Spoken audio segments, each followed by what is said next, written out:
بسم اللہ الرحمن الرحیم.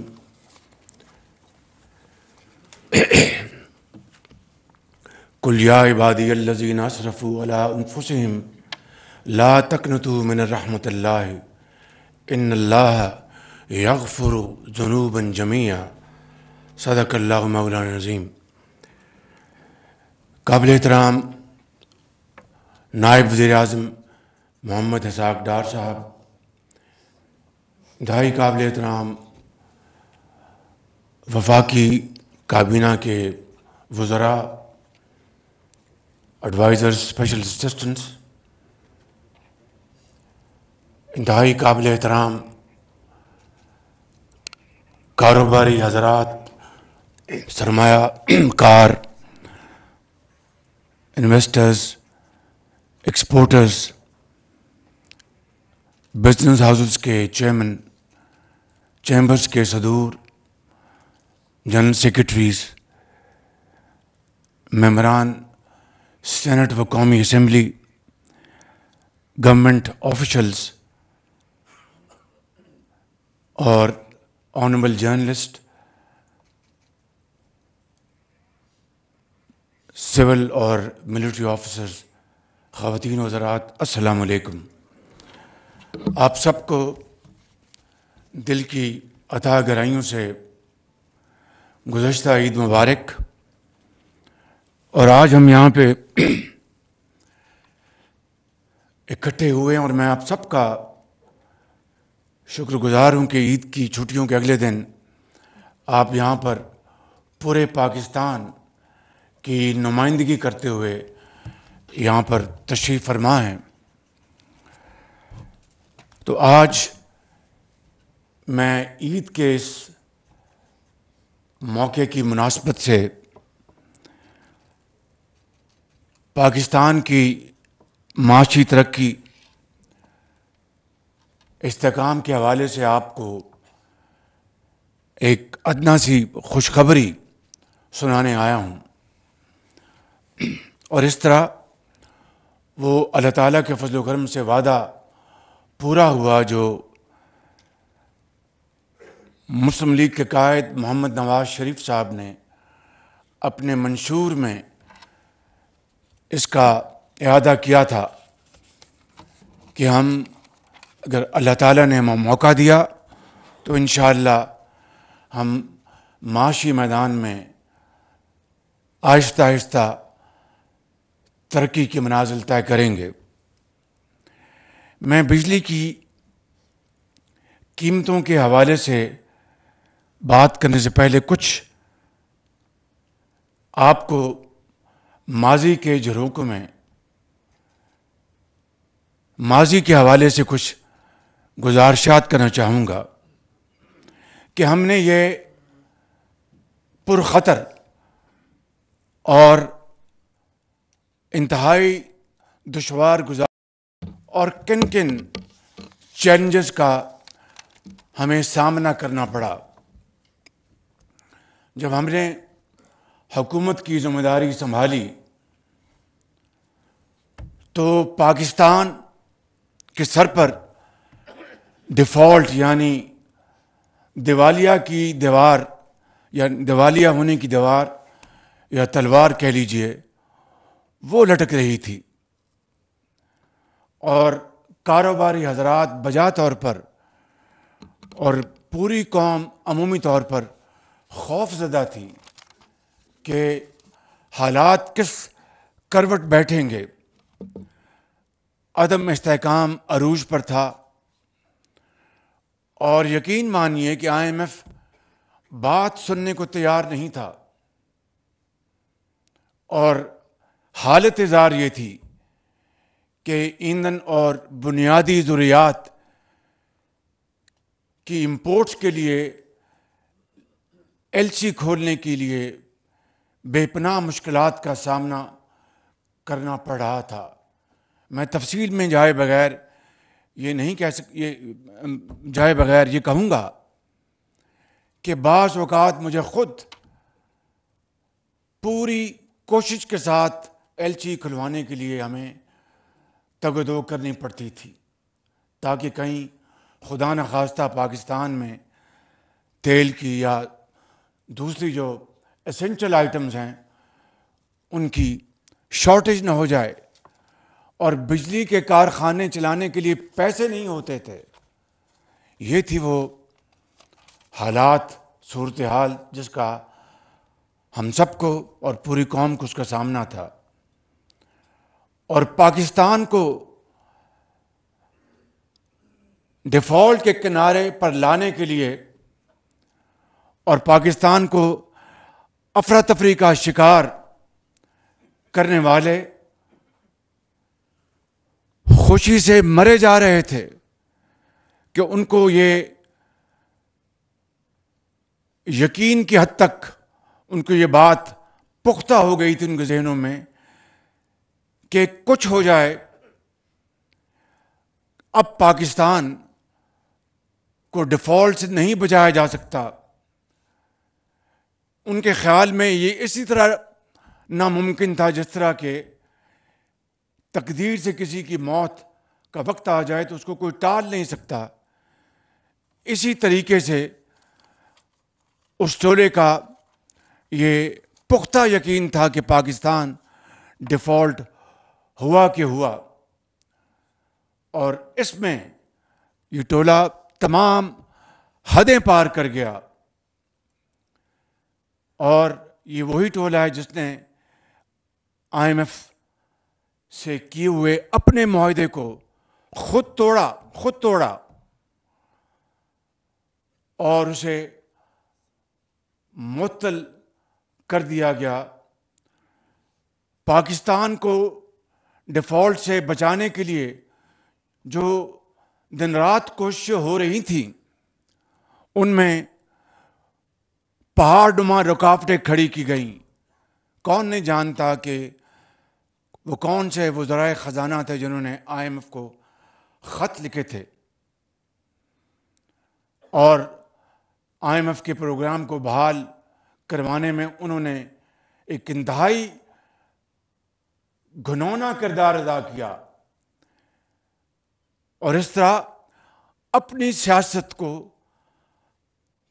ریاست پاکستان کے مفادات کو قربان کر دیا اور اپنی سیاست کو بچانے کے لیے انہوں نے ریاست کا وہ حال کیا کہ شاید 77 سال میں پہلے کبھی نہ ہوا ہوگا.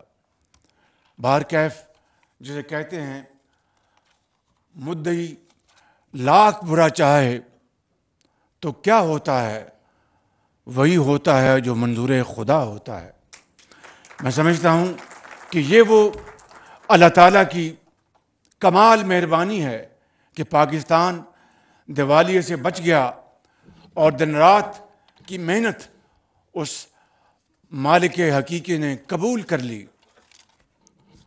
ماضی کے گھٹاتوپ اندھیروں سے اب یہ معیشت اجالوں کی طرف آ چکی ہے.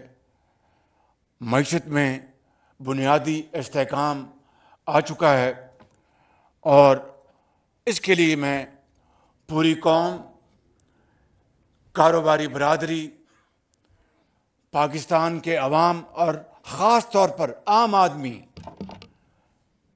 جن کی شبانہ روز دعاؤں، محنت، قربانی، اظہار کے جذبہ، تحمل، برداشت کی بنا پر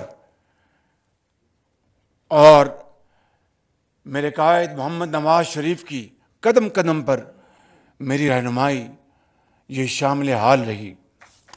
میرے بزرگوں، بھائیوں اور بہنوں، اس سارے عمل میں اگر میں یہ حقیقت کھلے دل کے ساتھ اس کا اعتراف نہ کروں تو یہ جدوجہد کی، محنت کی عظیم قربانی کی کہانی نامکمل رہے گی. اور وہ یہ ہے کہ اس سارے عمل میں آرمی چیف جنرل سید محمد عاصم منیر، ان کے رفقا کار کا مجھے میری ٹیم کو بھرپور تعاون حاصل رہا اور ان کا ایک کلیدی کردار رہا.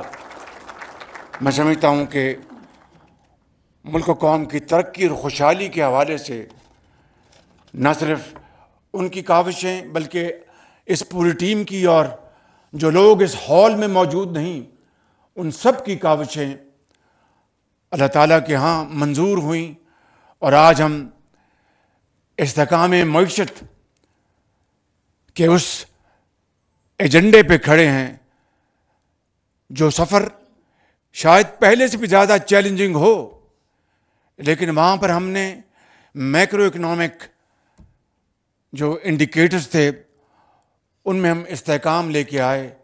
اب ملک کی ترقی اور خوشحالی کا یہ سفر جاری ہوا چاہتا ہے جو بذات خود بہت چیلنجنگ اور دشوار گزار ہے۔ میں سمجھتا ہوں کہ پاکستان کے عوام نے پچھلے مرحلے میں بہت قربانیاں دی ہیں۔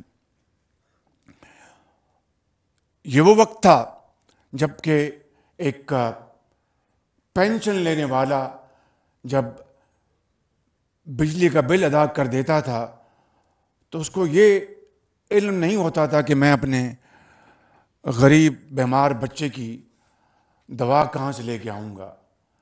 یہ وہ وقت تھا جب پاکستان کے چاروں صوبوں میں جب بجلی کا بل آتا تھا تو نہ صرف اس کے گھر میں غصے کی لہر دوڑتی تھی بلکہ وہاں پر ایک بیچارگی کا عالم ہوتا تھا، افسردگی کا عالم ہوتا تھا۔ یہ وہ وقت تھا جب دکاندار ہاتھ پر ہاتھ دھر کے بیٹھے رہتے تھے کہ کوئی گاہک دکان کی طرف آتا نہیں تھا، اور یہ وہ وقت تھا جب سرمایہ کار صنعت کار اپنے کاروبار صنعتوں کو بند کرنے پر مجبور تھے کہ وہ اتنی مہنگی بجلی کے بعد مصنوعات کہاں سے بیچیں گے، اور اس طرح ان کی صنعتوں سے ان کی چمنیوں سے دھواں نکلنا بند ہو گیا اور لاکھوں لوگ بے روزگار ہوئے۔ تو یہ ہے وہ ایک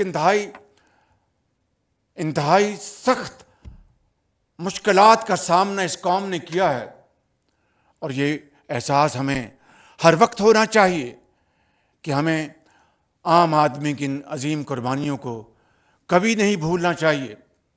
میں سمجھتا ہوں کہ آج جب میں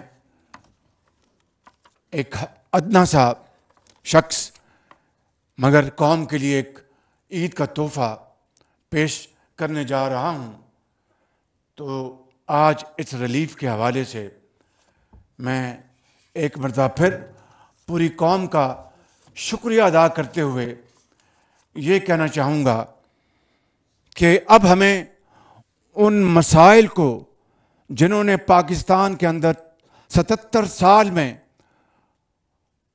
غربت کی طرف اس قوم کو دھکیلا، ان مسائل کو اگر ہم نے اب جڑ سے کاٹ کر نہ پھینکا تو میں آپ کو بلا خوف تردید یہ کہہ سکتا ہوں کہ پھر یہ سہولت اور آئندہ آنے والے مہینوں میں اور ریلیف وہ بے معنی ہو جائے گا کہ جب تک کہ ہم اس کینسر کو جڑ سے نہیں کاٹیں گے through surgical operation, antibiotic سے قطعاً کوئی کام نہیں چلے گا۔ ماضی میں کئی مرتبہ اینٹی بایوٹک ان کو دی گئیں لیکن پھر دوبارہ ہم ہر چیز چھوڑ دی۔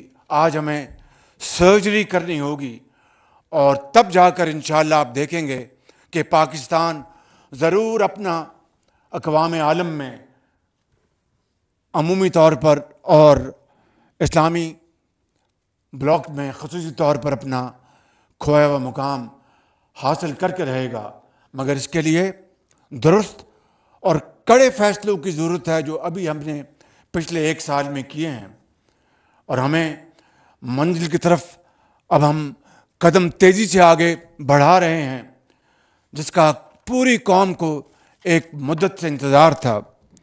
میرے بزرگوں، بھائیوں اور بہنوں، انتہائی اختصار کے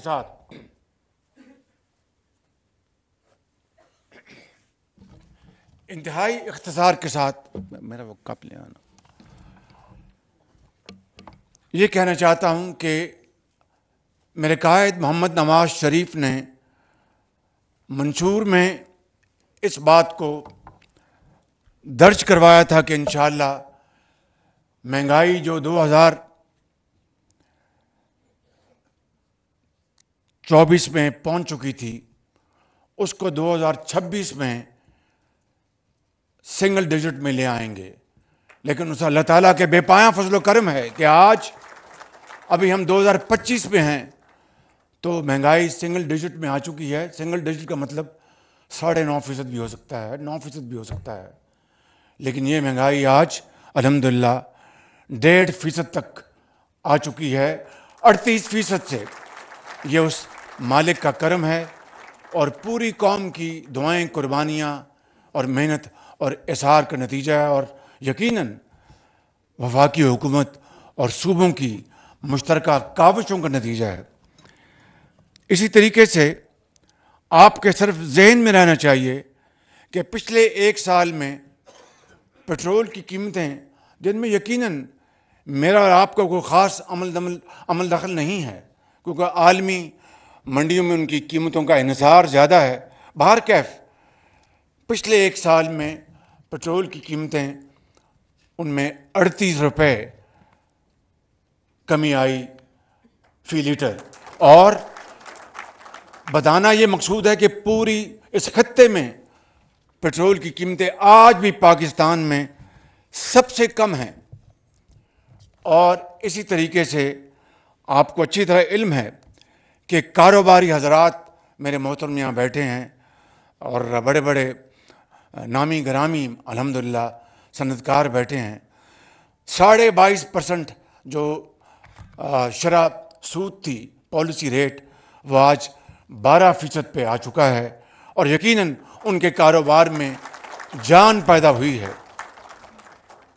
اسی طریقے سے ہم نے وفاقی کابینہ سے آسان کاروبار act, as of business act, کابینہ نے اس کی منظوری دے دی ہے اور اس کے اوپر ہم انشاءاللہ آگے اب تیزی سے بڑھیں گے.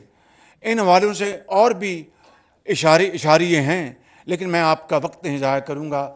اصل مقصد اور رائٹ سائزنگ یہ انہی درست اور کڑے فیصلوں کی ایک کڑی ہے کہ یہ وہ اب فیصلے ہمیں کرنے ہیں بڑی تیزی کے ساتھ کہ جس کے بغیر پاکستان جو ایک آرگینک جو اس کی گروتھ ہونی چاہیے وہ نہیں ہوگی.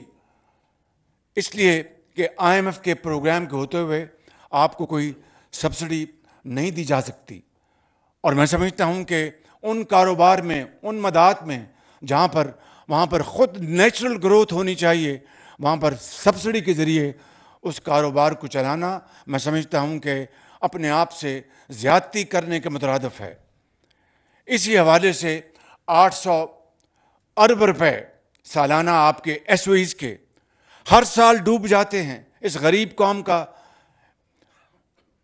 خون پسینے کی کمائی ہر سال 800 ارب روپے, جب تک کہ اس کا مکمل طور پر خاتمہ نہیں ہوگا, اٹس لائک اے باٹم لیس پٹ, اس کا جب تک مکمل طور پر خاتمہ نہیں ہوگا میں سمجھتا ہوں کہ ہم ترقی کی دوڑ میں آگے نہیں بڑھ سکتے. اس کے لیے باقاعدہ میکنزم بن چکا ہے اور مجھے پوری امید ہے کہ پاکستان کے طول و عرض میں ہماری جتنی پولیٹیکل لیڈرشپ ہے, سیاسی زعماء, ہمارے ایکسپرٹس, ہمارے اداروں کے سربراہان, ہماری پارلیمنٹ, ہمیں اس کے اوپر ایک پیج پہ ہونا چاہیے کہ جب تک کہ ہم اس 800 ارب روپے کا بندوبست نہیں کر سکتے, جب تک یہ قومی خزانے میں نہیں آتا, میں سمجھتا ہوں کہ تمام کاوشیں ادھوری کی ادھوری رہ جائیں گی.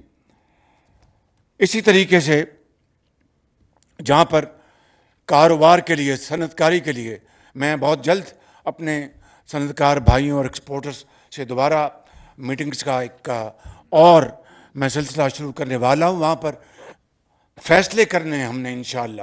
ابھی میں آپ کو ایک مثال دیتا ہوں.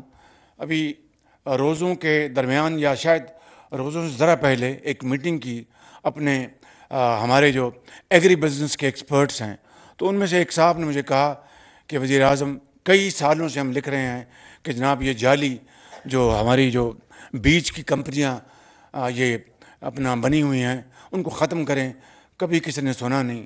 آپ یقین کریں کہ وہ شخص یہاں بیٹھے، میرے دوست یہاں بیٹھے ہیں، میں ان کا نام نہیں لے رہا لیکن ان کی مہربانی ہے. آپ یقین کریں کہ میں نے جب پتہ کروایا تو واقعی کئی سال سے سلسلہ چل رہا تھا. جب میں نے افسر شاہی کو پوچھا کہ جی یہ بات تھی، فلاں بات تھی، اور ہوا کیا، ایک ہفتے میں سب ہو گیا، سب ختم ہو گیا بالکل. تو یہ کرنے سے ہے. It is all about the will to do. آپ یقین کریں، آپ بتائیے کہ یہ ہے وہ ہماری. اور افسر شاہی میں بعض بڑے باکمال لوگ ہیں، عظیم پاکستانی ہیں، جنہوں نے واقعی ہر دور میں معیشت کا آگے بڑھانے کے لیے، پاکستان کی گورننس کو ٹھیک کرنے کے لیے کلیدی کردار ادا کیا. لیکن ایسے بھی لوگوں کی کمی نہیں جو صرف فائل لے کے بیٹھتے ہیں اور صبح شام گپوں میں گزارتے ہیں. وہ وقت چلا گیا. اب ہمیں، میں سمجھتا ہوں کہ ایک نئی صبح کی انتظار ہے، اور نئی صبح سورج طلوع ہوا چاہتا ہے. میں سمجھتا ہوں کہ اس حکومت میں اب ایسے کسی فرد کا قطعاً کوئی یہاں پر گزارا نہیں جو کہ قوم کا وقت ضائع کرے، چاہے وہ میں کیوں نہ ہوں.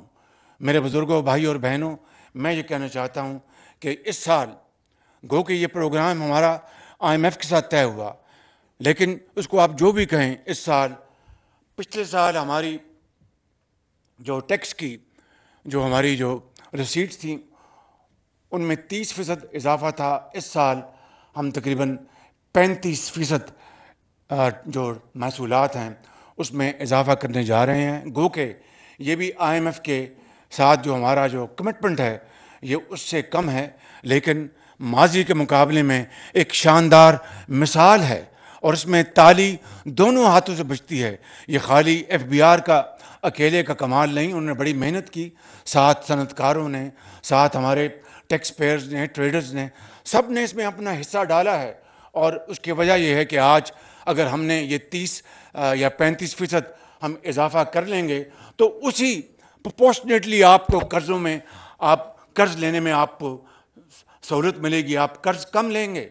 اور یہی واحد طریقہ ہے کہ آپ اپنی دولت خود پیدا کریں. آپ کو اللہ تعالیٰ نے معدنیات کے پہاڑ عطا فرمائے ہیں، جہاں پر اربوں نہیں کھربوں ڈالر کے وہاں پر خزانے موجود ہیں.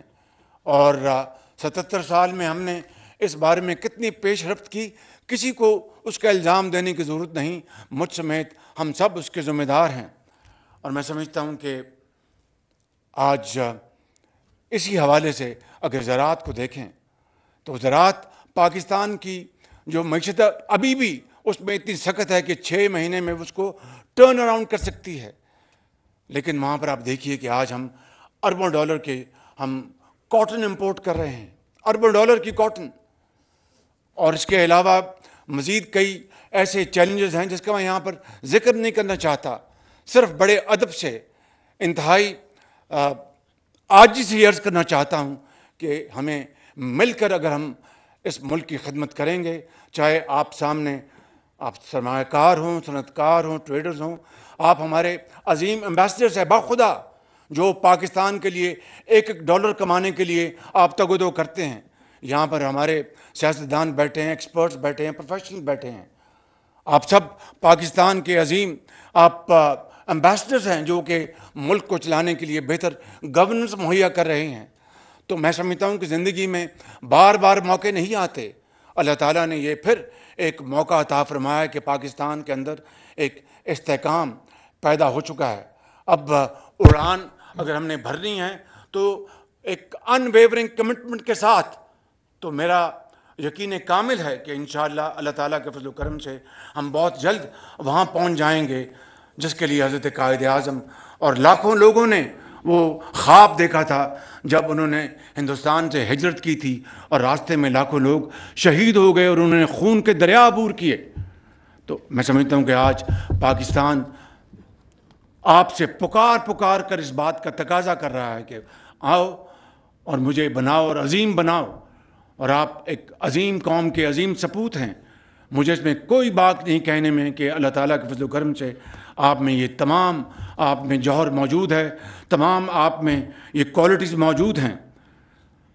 میں اب آتا ہوں آج کے اس محفل کے حوالے سے جو ہمارا جو ایک جو اعلان ہے، اور وہ یہ ہے کہ ہمارا اہم ترین مسئلہ باقی مسائل کے ساتھ وہ ترقی اور خوشحالی، چاہے وہ صنعتی ترقی ہو، زرعی ترقی ہو، چاہے وہ ہماری سوسائٹی کی ترقی ہو، اس میں ایکسپورٹس ہوں، اس میں بجلی کی قیمت ایک ہمالیہ نما رکاوٹ ہے. اور اس میں تفصیل میں جائے بغیر میں یہ کہوں گا کہ جب تک کہ بجلی کی قیمتوں میں خاطر خواہ کمی نہیں آئے گی، نہ ہماری صنعت، نہ حرفت، نہ تجارت، نہ ایکسپورٹس، نہ زراعت وہ ترقی کر سکتی ہے. اور یہاں تک پہنچانے میں ہم سب کا حصہ ہے. Let us not go into details and any kind of political point scoring. Suffice to say کہ we're all responsible for this mayhem. لیکن جو ہو گیا وہ ہو گیا. آج ہمیں ایک اعتماد کے ساتھ، جب کہ آپ ایک سال کی ایک بہت مشکل سفر طے کر کے آئے ہیں، تو اب آگے مشکلات ضرور ہیں، لیکن جس محنت کے ذریعے آپ کو اللہ تعالیٰ نے آپ کو نعمتیں عطا فرمائی ایک سال کے اندر، تو اب آپ کا حوصلہ اتنا جوان ہونا چاہیے، آپ کی امیدیں اتنی توانا ہونی چاہیے کہ اب آپ آگے تیزی سے دوڑیں اور پاکستان کے لیے وہ کچھ کر جائیں جو ماضی میں کسی اور نے نہیں کیا. تو اس حوالے سے میں یہ کہوں گا کہ ہماری یہ ٹاسک فورس جو سامنے بیٹھی ہے آپ کے سامنے، ویسے تو پوری کابینہ الحمدللہ دن رات محنت کر رہے ہیں، لیکن چونکہ آج جس شعبے کے حوالے سے ہم بات کر رہے ہیں تو اس شعبے کے جتنے بھی ہمارے اوپننگ بیٹسمینس، یہ سارے کے سارے اوپننگ بیٹسمین، لاسٹ بیٹسمین کوئی نہیں ہے ان میں، تو یہ بیٹھے ہیں، انہوں نے دن رات کوششیں کی.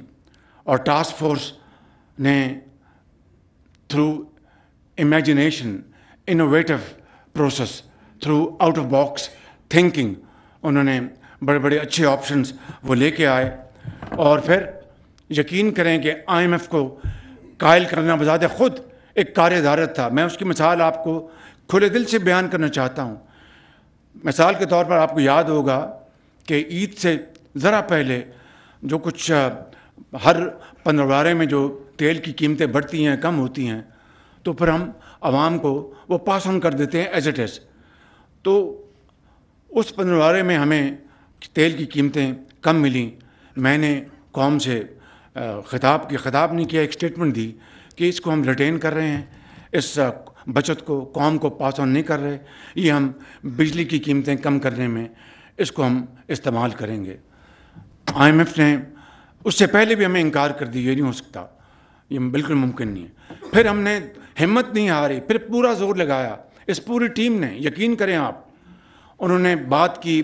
میں نے پھر یہاں تک کہا کہ اگر ایسی بات ہو، میں IMF کے MD سے خود بات کرتا ہوں کہ بھائی ہم کوئی سبسڈی نہیں دے رہے، ہم تو صرف ریٹین کر رہے ہیں وہ جو اپنا کمی ہے تیل کی قیمتوں میں، اس کو پاس آن نہیں کر رہے اور استعمال کر رہے ہیں ایک اچھے کام کے لیے کہ جس سے کہ بجلی کی قیمتیں کم ہو جائیں. خدا کر کے کفر ٹوٹا اور IMF قائل ہوا کہ اچھا جی آپ اس کو استعمال کر لیں. یہ بھی سمجھ لیجئے کہ ہم پہ انہوں نے احسان کیا. بہرکیف میں سمجھتا ہوں کہ ہمیں اس حوالے سے بڑی بردباری اور تحمل سے ہمیں کام لینا چاہیے، اس لیے کہ IMF کے ساتھ جو ہم نے پروگرام طے کیا ہے یہ وہ ایک امانت ہے، قوم کی امانت ہے، اور مجھے اور آپ سب کو اس کو آنر کرنا ہے، اس کی ایک ایک آرٹیکل کو اس کو آنر کرنا ہے. اس لیے ہمیں ہر وہ کام جو قوم کی بہتری کے لیے کرتے بھی ہیں، جہاں پر IMF کو شاید اتنا عمل دخل نہ بھی ہو، اس کے باوجود بھی ہم جاتے ہیں تاکہ ایک ٹرسٹ کا جو ٹرسٹ بریچ ہو چکا تھا 2019 میں 20 میں بالکل ختم ہو گیا تھا، اس ٹرسٹ کو ہم دوبارہ اس کو ریپیئر کر رہے ہیں. تو بہرکیف اس طرح ہم نے IMF کو منایا. اس پوری ٹیم نے دن رات کاوشیں کی اور پھر الحمدللہ یہ بھی ہوا. اسی طریقے سے خلاف کچھ نہیں کہنا، IPPs جب لگے بہت اچھے انہوں نے کام کیا، لیکن میں اس ڈیٹیل میں نہیں جانا چاہتا. صرف یہ کہنا چاہتا ہوں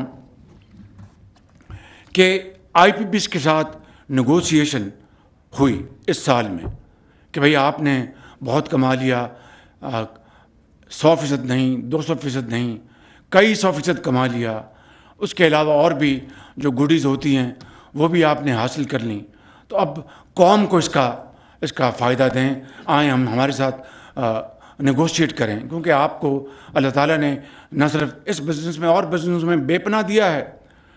میں سمجھتا ہوں، یقین کر لیں کہ آج میں آپ کو یہ بتانا چاہتا ہوں کہ اس کے لیے اس ٹیم نے آئی پی پی کے ساتھ جس طرح یہ انگیج ہوئے اور جس طرح نیگوشیٹ کیا، میں سمجھتا ہوں کہ پوری ٹیم انتہائی لائق تحسین ہے. میری گزارش ہے کہ ان کے لیے بھرپور تالیاں لگائیں. اور اس میں بھی اس کو لیڈ کیا ہمارے منسٹر سردار اویس لغاری صاحب نے، اور اس میں جناب سیکرٹری ڈاکٹر صاحب کہاں بیٹھے ہیں؟ ڈاکٹر صاحب جی، ڈاکٹر صاحب بیٹھے ہیں. بھائی تالیاں لگائیں. ہمارے یہ خوبصورت ترین علاقہ پاکستان کا کے پی سے ان کا تعلق ہے. انہوں نے بڑی محنت کی. ان کے ساتھ جنرل ظفر بیٹھے ہیں، لیفٹیننٹ جنرل ظفر. انہوں نے like a true professional soldier انہوں نے نیگوشیٹ کیا. اور پھر جناب محمد علی صاحب جو ٹاسک فورس میں ہیں، انہوں نے بڑی محنت کی. اور اس ٹاسک فورس نے آئی پی پی کے ساتھ یہ معاملہ طے کیا. تو میں سمجھتا ہوں کہ یہ کوئی معمولی اچیومنٹ نہیں تھی. آپ کو یاد ہوگا، خاص طور پر صنعتکار بھائیوں کو یاد ہوگا، بڑے ادب سے یاد دہانی کرانا چاہتا ہوں.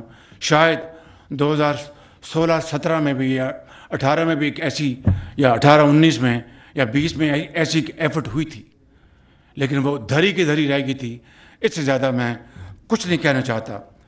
اور اس حوالے سے آئی پی پی سے نیگوشیٹ کر کے اس ٹیم نے، ہماری یہ پاور میں سٹار ٹیم ہے، اس ٹیم نے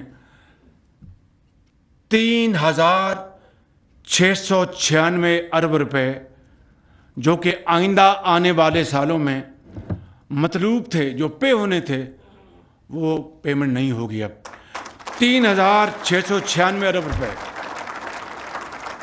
میرے محترم اور میرے بڑے بھائی خواجہ محمد آصف صاحب کو اس بات کا بہت اچھی طرح علم ہے، کیونکہ یہ بھی ان گلیوں سے کئی مرتبہ گزر چکے ہیں. تو یہ 3,696 ارب روپے کی بچت ہے. اس کا مطلب کیا ہے؟ میں عرض کرنا چاہتا ہوں کہ ان آئی پی پیز کی جو باقی جو لائف سپین تھا، وہ کوئی 3 سال سے 25 سال تک محیط تھا. فرام 3 ایئرس کسی کی لائف سپین 3 سال میں ختم ہو رہی تھی، کسی کی جو لانگسٹ ہے وہ 25 سال. اگر آپ اس کی ایوریج لے لیں، اوسط، تو 15 سال لے لیں، تو 15 سال آن ایوریج آپ کو یہ 3,696 ارب روپے پے کرنے پڑتے. عارف حبیب صاحب بیٹھے ہیں، بڑے زبردست فائنینشیل ایکسپرٹ ہیں، ان کے تو انگلیوں میں یہ سارے فنگر ٹپس میں ساری باتیں ہیں. تو یہ کوئی معمولی کام ہے. اور اس کا جو ڈیویڈنڈ ہے وہ اس قوم کو جانا ہے، کہ اب چاہے وہ انڈسٹری ہے یا زراعت ہے یا وہ ہاؤس ہولڈ کنزیومرز ہیں. اسی طریقے سے میں سمجھتا ہوں کہ بہت بڑا، آپ نے سنا ہوگا، آپ کو ازبر یاد، اب جس کو کہتے ہیں کہ سرکولر ڈیٹ، بجلی کا سرکولر ڈیٹ اس وقت 2,393 ارب روپے پہ ہے. یعنی 2,393 ارب روپے کا سرکولر ڈیٹ ہے، جس میں بجلی کی چوری، جس میں اور دوسرے مدات ہیں. تو یہ 2.3 ٹریلین روپیز یہ آپ کا گردشی قرضہ ہے، گردشی قرضہ. بھائی لنگڑیال، اگر یہ فگر غلط ہو تو صحیح بتا دو. آپ کچھ سر ہلا رہے تھے آپ. نہیں، 2 کھرب بھائی، 2,000 ارب 2 کھرب بنتا ہے. یا تو میں چنے دے کے پاس میں ہوں، یہ کوئی اور بات ہے.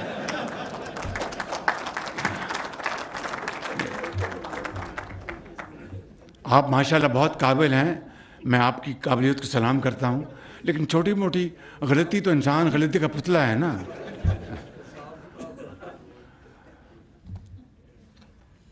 حتیٰ کہ رانا ثناء اللہ بھی مسکرا دیے ہیں. تو میں یہ گزارش کر رہا تھا کہ یہ 2,393 ارب، میں معاملے کو سہل کر دیتا ہوں، 2393 ارب اس گردشی قرضے کا بھی پکا بندوبست کر لیا گیا ہے اور اس کے ارینجمنٹس ہو چکے، اور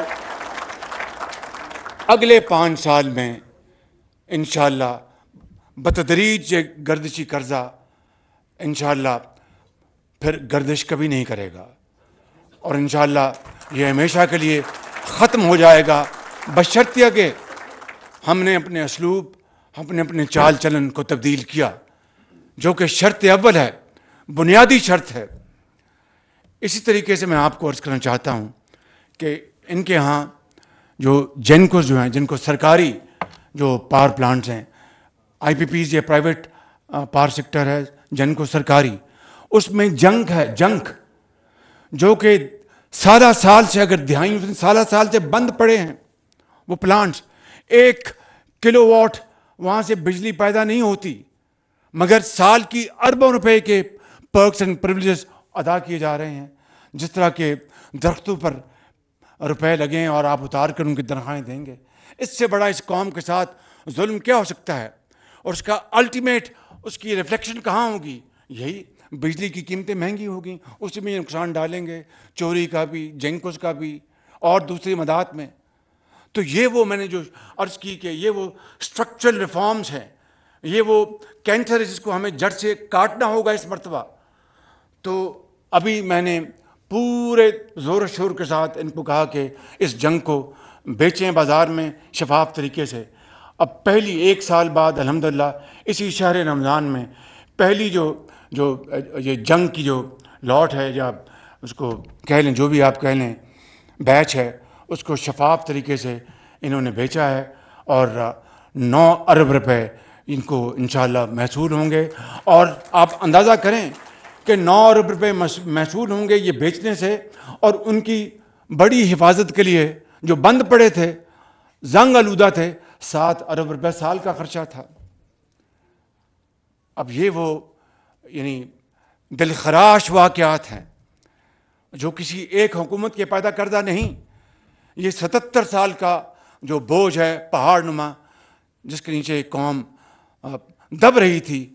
آج میرے مہربانوں بھائیوں اور بہنوں، وقت آ گیا ہے کہ اس بوجھ کو آج ہم ہمیشہ کے لیے دریا برد کر دیں، اور اس کو جڑ سے، جس طرح میں نے شروع میں کہا، جڑ سے اکھاڑ کر ہم بالکل اس کو ختم کر دیں۔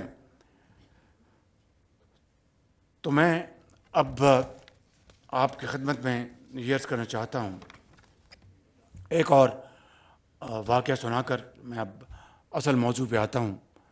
وہ یہ ہے کہ جہاں پر ہمارے یہاں پر جو بزنس کمیونٹی بیٹھی ہے، پشاور سے کراچی تک، میں آپ کو بالکل صدق دل سے عرض کرنا چاہتا ہوں کہ میں اور میری حکومت آپ کی خدمت پر معمور ہیں۔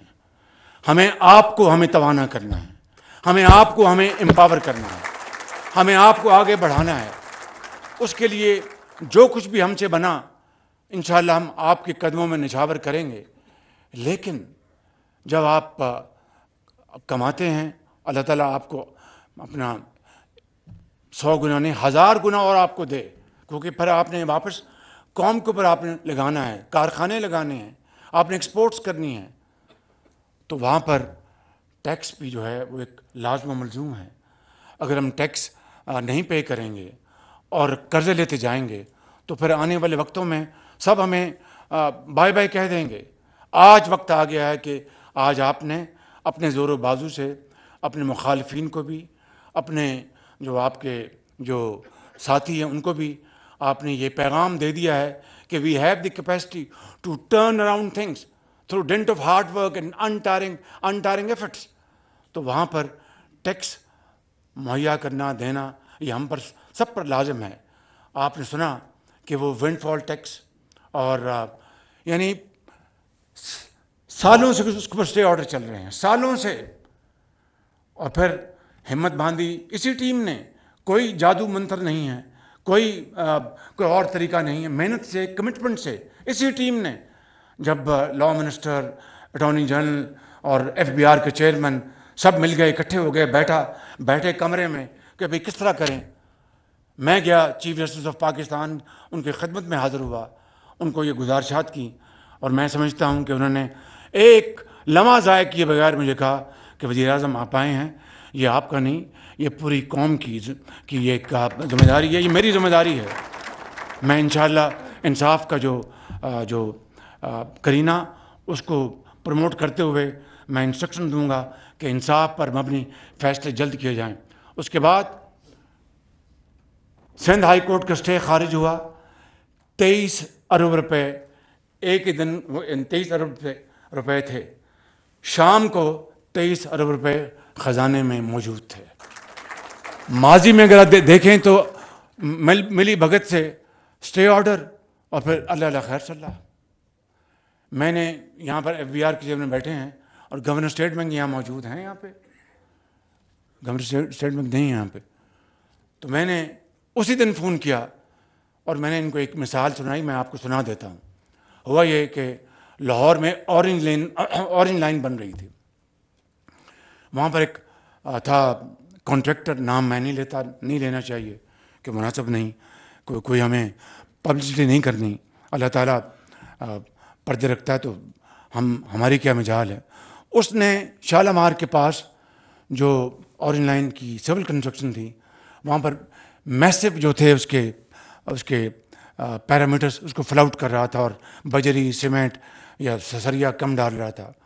مجھے پتہ لگ گیا، مجھے خفیہ ایجنسیوں نے بتایا، میں وہاں پر پہنچ گیا، یہ آج چیمہ میرے ساتھ تھے، یہ ڈی جی ایل ڈی تھے اس وقت، تو میں وہاں پر گیا تو ان پکڑا موقع کے اوپر، تو جو ہمارا قومی جو کنسلٹنٹ ہے، میں نام نہیں لیتا، وہ اور وہ دونوں مل کے وہ ایک فاش غلطی کر رہے تھے۔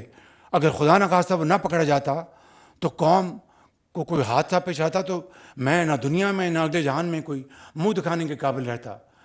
قصہ کو ہوتا فاسٹ فارورڈ، ہم نے اس کو بلیک لسٹ کیا، بعد میں آنے والے حکومتوں نے ان کو کیا کیا، میں نہیں اس میں جاتا۔ ان کی جو ڈپازٹ منی تھی 90 کروڑ روپیہ، وہ پڑی تھی بینک میں، اور میں نے فوری طور پر آج چیمہ کو کہا کہ ان کی ڈپازٹ منی کا پتہ کراؤ۔ پتہ کرایا تو وہ 1.5 یا 2 دن باقی رہ گئے تھے۔ اس وقت گورنر اسٹیٹ بینک باہر گئے ہوئے تھے، ڈپٹی گورنر تھے سعید چمن، تو آج چیمہ ان سے بات کر رہے تھے۔ یہ واقعہ سنانا خود نمائی نہیں، بخدا صرف قریب سے مثال پیش کرنا چاہتا ہوں کہ کس طرح چیزیں اللہ تعالیٰ ٹرن کر دیتا ہے جب نیت نیک ہو۔ تو میں نے ان کو فون کیا، انہوں نے فون کیا، ان کا چیز کرتے ہیں، لازماً وہ بینک اور جو کنٹریکٹر ملے ہوئے تھے کہ یار یہ ایک دن گزار دو ورنہ 90 کروڑ چلا جائے گا۔ جب آخری دن تھا تو میں نے سعید چمن کو صبح 10 یا 10:30 بجے فون کیا۔ میں نے کہا ڈپٹی گورنر صاحب، مجھے پتہ ہے کہ آپ ہمارے بڑے کمیٹڈ ساتھی ہیں، اگر آپ نے 12 بجے تک یہ پیسہ پنجاب کے خزانے میں جمع نہ کرایا تو وزیر اعظم نواز شریف صاحب کہہ کے میں آپ کی چھٹی کرا دوں گا۔ بالکل 12 بجے نہیں، 11 بجے پیسہ آ گیا بالکل۔ تو میں یہ کہتا ہوں کہ یہ وہ طریقے ہیں۔ یہی بات میں نے راشد لنگڑیال صاحب کی خدمت میں پیش کی اور گورنر نے کہا کہ مثال سنائی ان کی، اور کچھ نہیں میں نے کہا۔ شام کو پیسہ آ گیا، پیسہ خزانے میں آ گیا، اور اب لاہور ہائی کورٹ سے بھی اسی قسم کا اسٹے خارج ہوا ہے، وہ 11.5 ارب روپے تھا، کسی کو کچھ کہنے کی ضرورت نہیں تھی، وہ پیسہ خزانے میں آ گیا۔ تو میں یہ کہتا ہوں کہ اس طرح کی، اور ہم جو ٹریبونلز کے جو ممبرز ہیں ان کو مکمل طور پر بدل دیا، مارکیٹ سے لوگ لے کے آئے ہیں، ٹرانسپیرنٹ طریقے سے ہیڈ ہنٹنگ کی ان کی۔ میں کسی تفصیل میں نہیں آتا، یہاں پر بات کو ختم کرتا ہوں کہ جب تڑپ ہو، جب دل میں ایک آگ جل رہی ہو کہ میں نے کچھ کرنا ہے، تو اللہ تعالیٰ پھر مدد کرتا ہے اور پھر وہ چیزیں ہو جاتی ہیں۔ میرے بزرگوں، بھائی اور بہنوں، اس سال یعنی جون 2024، پچھلے سال 2024 میں جو گھریلو صارفین تھے ان کے لیے بجلی کی قیمت 48 روپے 70 پیسے تھی جون 2024 میں، وہ اس وقت 45 روپے 5 پیسے پہ ہے فی یونٹ۔ یہ آل کنزیومرز کی بات کر رہا ہوں۔ آج گھریلو صارفین کے لیے اس ₹3.5 کی جو کمی ہوئی جون 2024 سے لے کے آج تک، اس میں مزید آج اضافہ ₹7.41 فی یونٹ اس کو ہم مہیا کر رہے ہیں الحمدللہ. کبھی غلطی انسان سے ہو جاتی ہے، وہ کمی سمجھ رہے ہیں بالکل.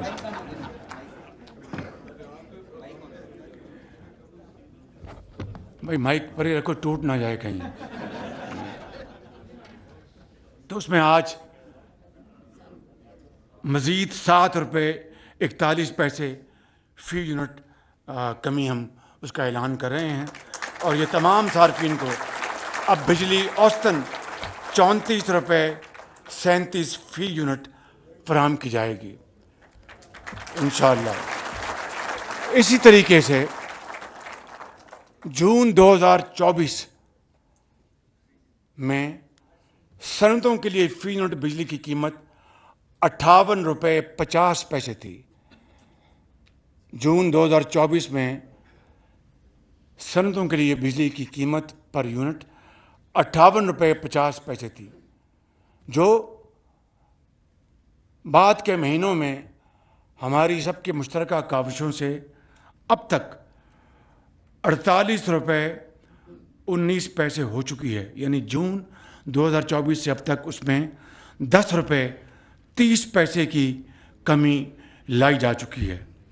آج الحمدللہ اللہ تعالیٰ کے فضل و کرم سے اور آپ سب کی دعاؤں، محنت اور اسٹار ٹیم کی محنت کی بدولت آج اس میں مزید ₹7.59 کی کمی کا اعلان کر رہا ہوں.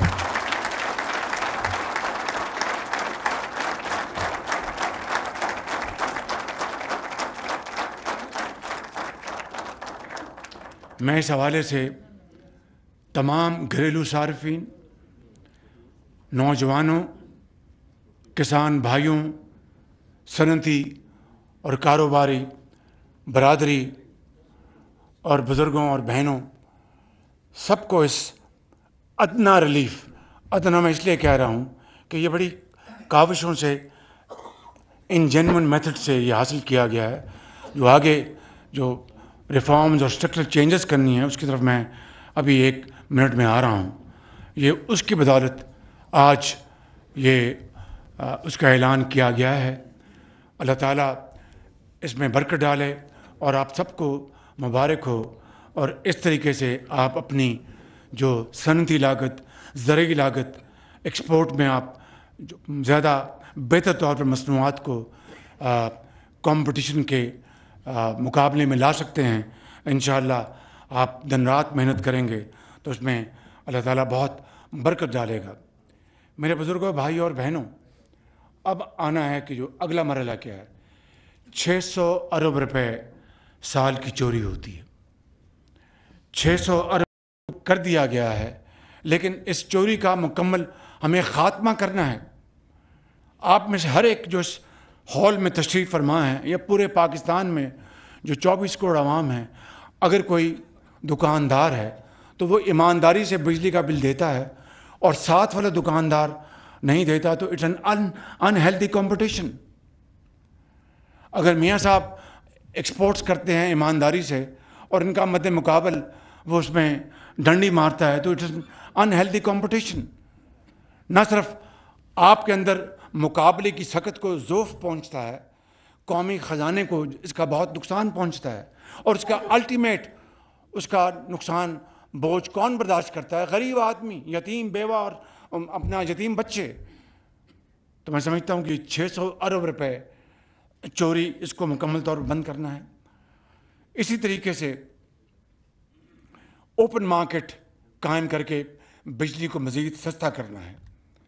اور تیسرا امپورٹنٹ ہدف جو آپ کے جو ڈسکوز ہیں، باوجود اس بات کے کہ ہم ڈسکوز میں بڑے اچھے بورڈز لے کے آئے ہیں، لیکن اگر مجھے یہ کوئی بات یہ مزدہ سنائے کہ جناب وہاں پر بڑی نیچے دودھ کی اور شہد کی نہریں بہہ رہی ہیں، تو میں سمجھتا ہوں اس سے بڑی اور کوئی غلط بیانی ہو نہیں سکتی.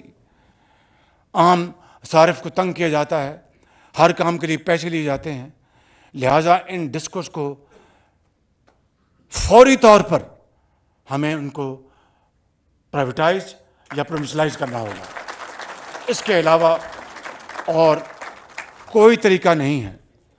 لہٰذا ان 3-4 اہداف کے لیے میں نے جناب وفاقی وزیر سردار اویس لغاری sahib, national coordinator lieutenant general Zafar, adviser to prime minister Muhammad Ali sahib, secretary جناب ڈاکٹر صاحب، اور فائنانس اور دوسرے درجہ بدرجہ جن کی بھی ذمہ داریاں ہیں، ان کو میں نے یہ خصوصی طور پر یہ میں نے درخواست کی ہے کہ آپ نے اب ان مدات میں میجر اچیومنٹس حاصل کرنی ہیں، اور پھر اگلے ماہ میں دوبارہ ہم آپ کے پاس زندگی رہی تو حاضر ہوں گے، اور بجلی کی قیمتوں میں مزید کمی کا یہیں پر انشاءاللہ اعلان کریں گے، جس کے پاکستان کی ترقی و خوشحالی کا چولی دامن کا ساتھ ہے.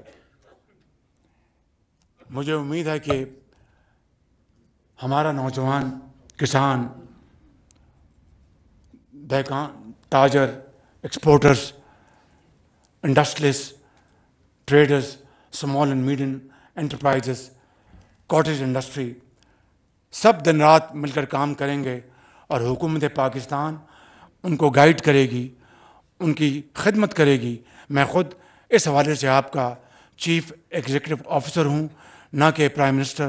میں انشاءاللہ آگے بڑھ کر آپ کے مسائل سنوں گا اپنی ٹیم کے ساتھ، اور ان کو ہم مل کر حل کریں گے، اور برانڈ پاکستان کو گریٹ پاکستان میں ہم تبدیل کریں گے انشاءاللہ.